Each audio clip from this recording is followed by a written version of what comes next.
Mount Spurr unrest, a major explosive volcanic eruption, is now expected to occur in Alaska in the next few weeks to months, although an important asterisk is that such an eruption still might not happen. However, the chance for now is greater than 50%, meaning an explosive volcanic eruption is more likely to occur than to not occur. Such an eruption is expected to occur from the closest volcano to Alaska's largest city, Anchorage, via a presumably powerful eruption of Mount Spurr.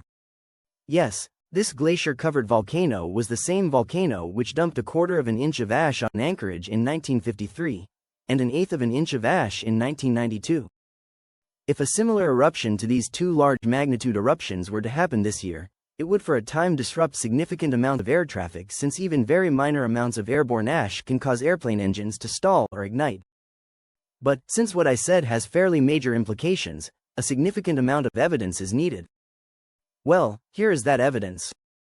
Whenever magma intrudes into the shallow crust, it displaces adjacent rock, causing the ground overlying such an intrusion to rise.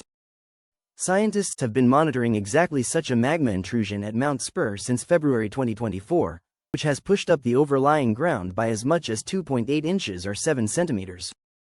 While this might not sound like a lot, as a quick reference, a prior period of unrest during 2004 to 2006 at Mount Spurr, which saw the ground rise by up to 5 centimeters, involved an estimated 55 million cubic meters of magma.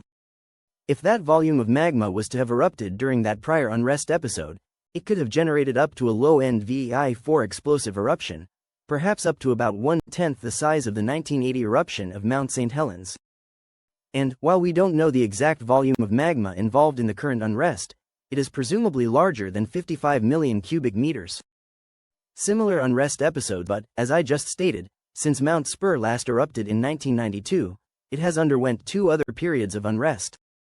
If those did not result in a volcanic eruption, since they both involved ground uplift indicating a magma intrusion, why would we expect the current magma intrusion in 2025 to result in a different outcome?